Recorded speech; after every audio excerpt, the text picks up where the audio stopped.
So one of the things that we're going to do with paraphrasing for this week is I've asked you to go into the book and to take a look at something that you, maybe two sentences, three sentences that you feel that you would want to paraphrase, just for practice, everybody. So don't make this hard.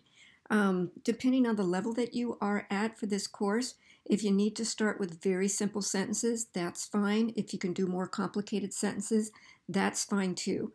So I'm leaving that up to you. Well, this is why I want you to have the choice to choose something from the Glass Castle that you feel that you could handle as you're trying to practice these techniques that we're learning on how to paraphrase information that comes from someone else's either speech or writing or book or video, whatever it is, it's their information.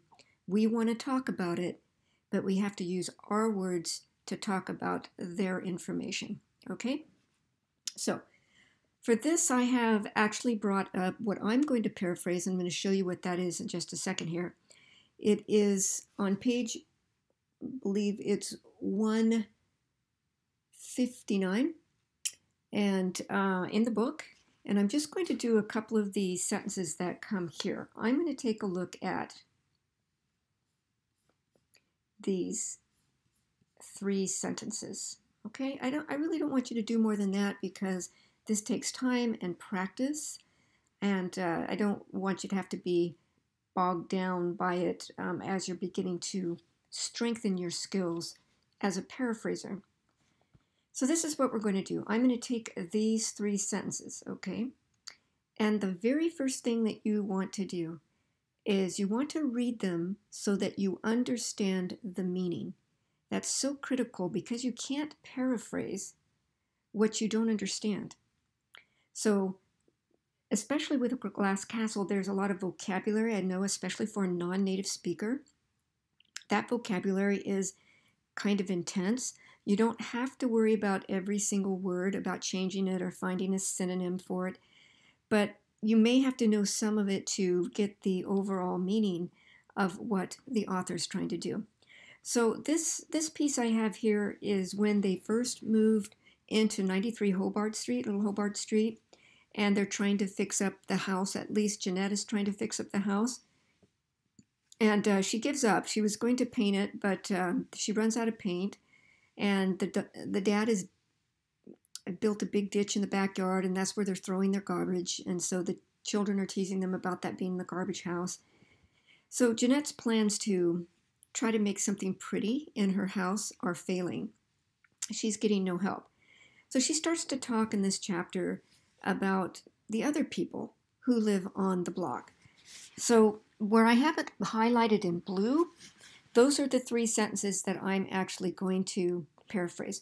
So let me read them and then let me go ahead and summarize it so I have a feeling that I can understand what I read. Okay? So the better off folk of Welch had not exactly flocked to our part of town. A few miners lived along the street, but most of the grown-ups didn't work at all. Some of the moms had no husbands, and some of the dads had black lung. The rest were either too distracted by their troubles or just plain unmotivated. So pretty much everyone grudgingly accepted some form of public aid. So one of the things I'm going to recommend that you do is look up unfamiliar vocabulary. Now, I am familiar with all the vocabulary, but I want to show you what window you should have open as you guys are doing this exercise too, just to help you out a little bit on one of our techniques. So technique number one is to find synonyms for the words. And then we're going to change the sentence structure, and then we're going to kind of summarize it in our own words. So let me do a summary, and then I'll look up these words that you may not know, and we'll look up synonyms. So the better off folk of Welch had not exactly flocked to our part of town. That means the people who had more money than the Walls or than anybody else that lived in the Walls neighborhood, they didn't come to their part of town, and they weren't rushing to get to their side because it was the poor side. We have an idiom for that. It's called the wrong side of the tracks. But that's where the poor people lived, and the people who had money did not want to come and associate in the neighborhood where the poor people lived. So that's what she means by the better off folk. Did not come to their part of town. And then the next sentence, a few miners lived along the street, but most of the grown-ups didn't work at all. All that means is just a few people had a job. So most of the people in Jeanette's neighborhood were actually too sick or too poor to work, or maybe had other social problems, could be alcohol, other kinds of issues that disabled, that might prevent people from working, or they just didn't. Maybe it was a lack of hope. So not only were they the poorest people in town, but they had very few people who actually had jobs on that part of town. So you can imagine how desperate and how much those people did not have compared to other people. Okay, so just a few of the miners, the people who worked in the mines and shoveled out the coal, were the people who had the jobs. And then the next sentence says some of the moms had no husbands and some of the dads had black lungs. So what that tells me is that there were a lot of single moms for whatever reasons. We don't know why they didn't have husbands. Either they didn't get married when they had their children, their husbands died, their husbands left, went away. Don't really know why, but a lot of them were raising the children on their own. Maybe the men didn't have the money to raise the kids, so they took off and just took care of themselves. We just don't know. And then it says black lung here. Now, if you weren't familiar with the term black lung, you would probably want to go look that up. Just do an internet search, what is black lung? But I happen to know what it is. For the miners, anybody who worked underground to mine out the coal in those mine shafts, that's chemical. And so those miners were not protected in those days with any kind of filtering masks.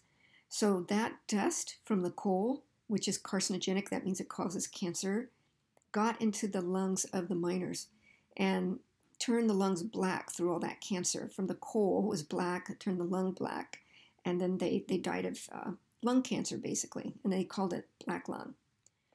And then the rest were either too distracted by their troubles or just plain unmotivated. So these poor people, they had so many problems. I'm sure there were bill collectors, health insurance they couldn't get, people were sick, husbands leaving, some people have cancers, there's no money.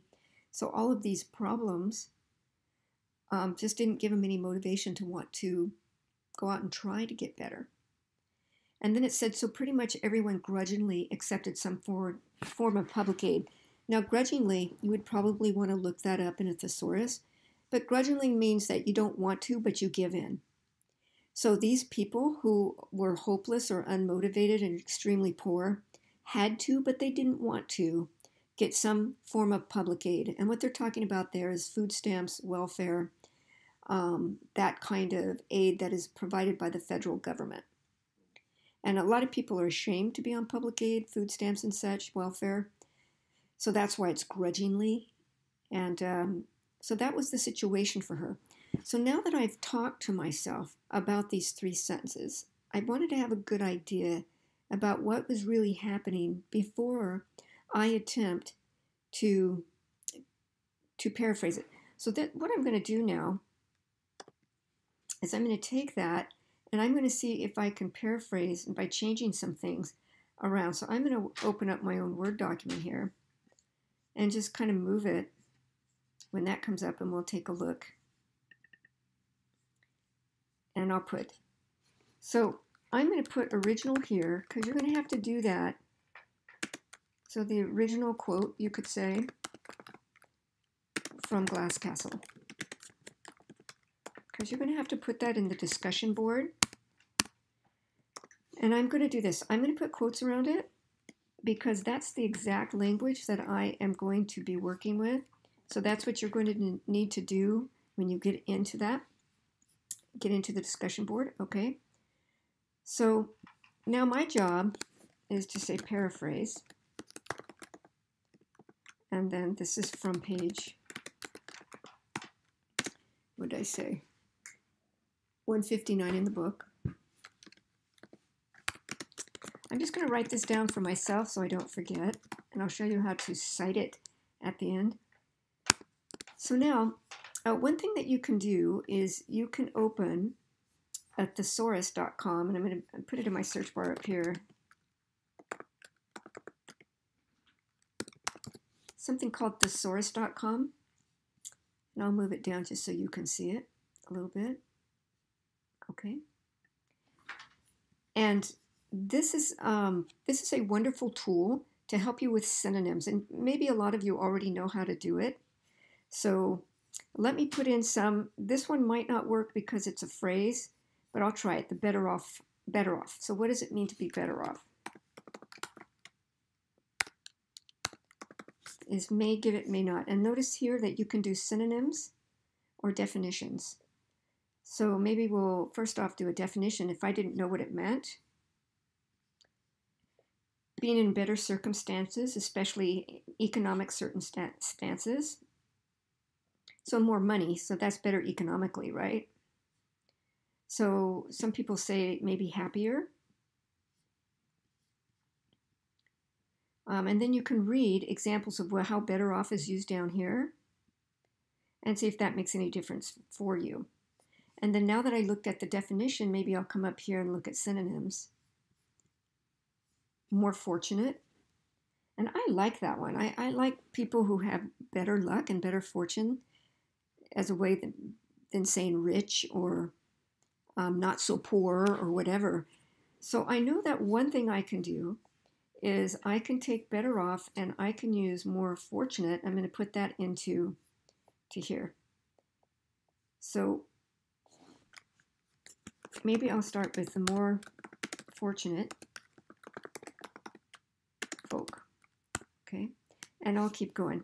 But I skipped over a part here, and I don't want to do the technical stuff first, like changing synonyms for words and making passive structure to active or the other way around, or turning verbs into nouns or whatever. Let me just, in my own words, summarize what I just read here. So I am actually going to not look up at my screen, and I'll promise I won't do that. So you guys are going to have to pretend. Okay. I'm going to take this out for a minute. So I'm going to pretend that I'm going to walk over to my spouse and I am going to explain what I just read in those 3 sentences. Okay. And I'm not looking at my screen. And you just have to trust me on this, okay? Hi, honey. I just read something that was very interesting in this book. It's about this woman. She's explaining what it was like to live on her street when she was a young child.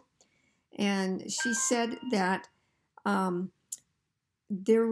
people on her street were really poor, and that the people who had a lot of money never came around to her street because it wasn't a desirable place to be. And so they stayed away from it.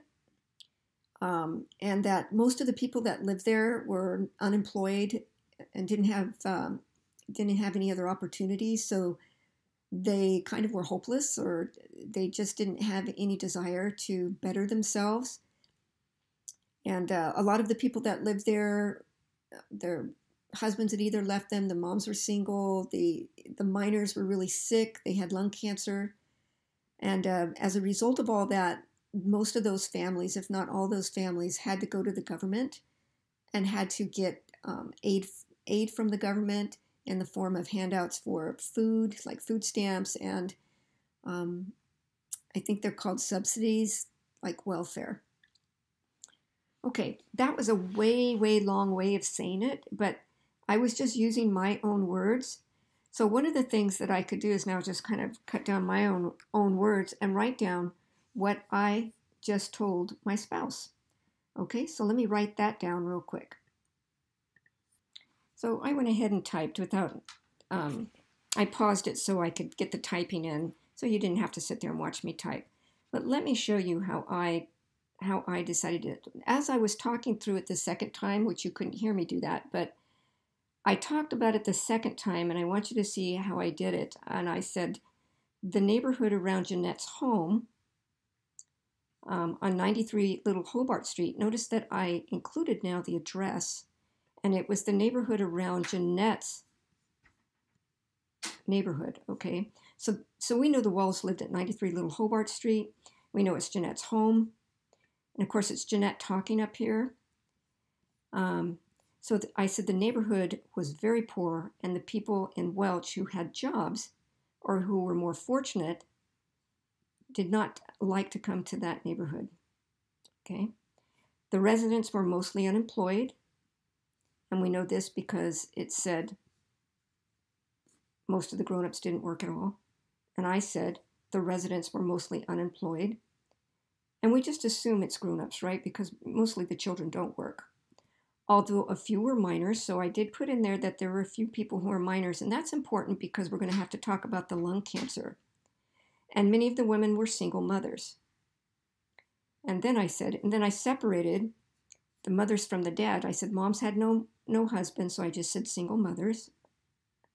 And some of the dads had black lung, and I said some of the dads who were around, because remember, a lot of the women didn't have husbands, had a condition called black lung, and I probably should put that in quotes, which maybe not was a type, but we should say which is a type, because black lung is still around, which is a type of lung cancer coal miners get. Okay, so I got it to right here. Okay, I did that one right here. And then lastly, because of the poverty and lack of jobs that Jeanette's neighbors faced, most had to get aid from the government, even though they did not want to do it. Okay, so down here, she said, so pretty much everyone grudgingly accepted some form of public aid. And I said, because of the poverty and lack of jobs, most had to get aid from the government, even though they did not want to do it. So they did not want to do it is a definition for grudgingly. See that? So grudgingly basically means you don't want to do something. And if we go to our thesaurus, and if we put grudgingly, get it out of here.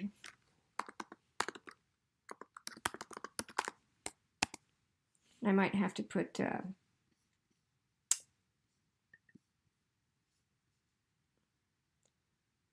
carefully, cautionally, unwillingly, involuntarily, unenthusiastically. Remember, it said that that they had no motivation. That's pretty much the same as not having any enthusiasm. Or involuntarily, they basically didn't want to do it, but they had to do it, or they'd starve. And I like unwillingly because they would rather not, right? So if we go back to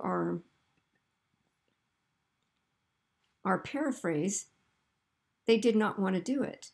Well, let's take a look. This was synonyms, so let's take a look at what the definition was. Reluctance and unwillingness, okay? So again, my interpretation, my definition of that was they did not want to do it. That's being unwilling to do it. So here's some of the techniques that I used, and I wanted laying them out kind of one at a time, and then maybe this will help you. So number one, I read these sentences several times so that I could understand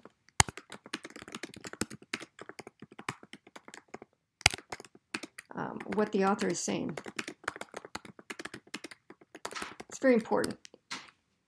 And then number two, I told my spouse what I had just read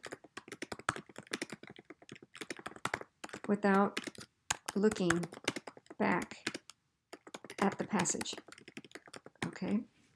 Now, since I am a native speaker of English and I'm an English professor, obviously I can probably do it the first time. You might have to go back, take another peek, and then run back over and talk to your husband or wife or whatever, and then maybe take another peek and come back over. I mean, it is going to take a little time, which is why I say read it 3, 4, 5, 6, 7 times so you understand it. So by the time you get over to your spouse, you can remember and then just say it in your own words, okay? And then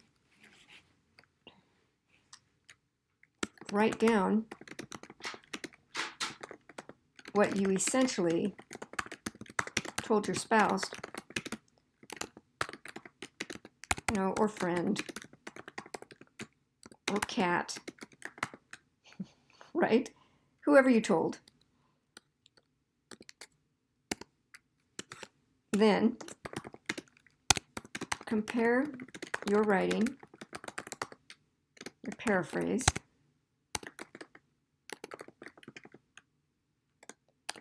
with the original. You want to make sure that you don't have things that are exactly the same, okay? Then look at the techniques that you can use. Look up synonyms in a thesaurus.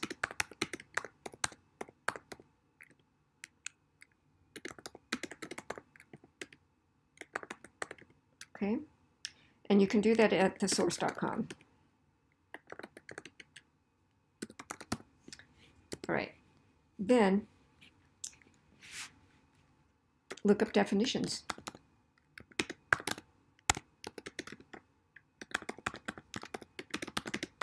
So we looked up better off, right? We looked up better off and we got the definition. So, and they said people who are more fortunate. So look up definitions for terms and use the definition. Instead of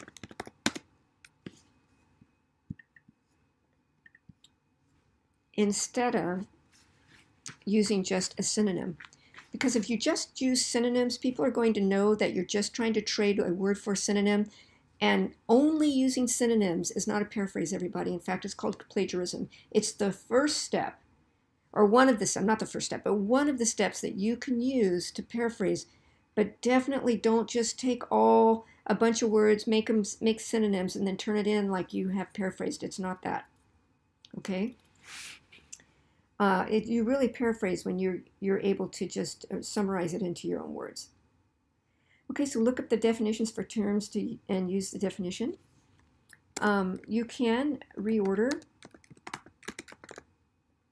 the sentences. Okay. You can add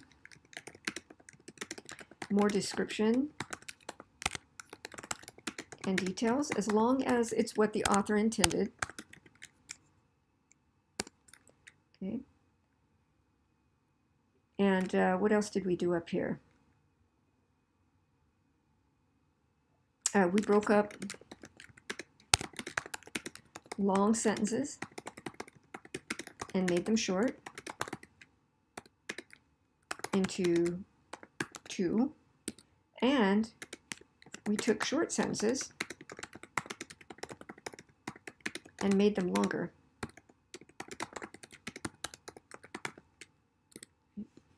Now, I don't think I did anything with passive structure, and I can show you if there's a way. There might not be anything in here that I can make passive. And so passive may not work here.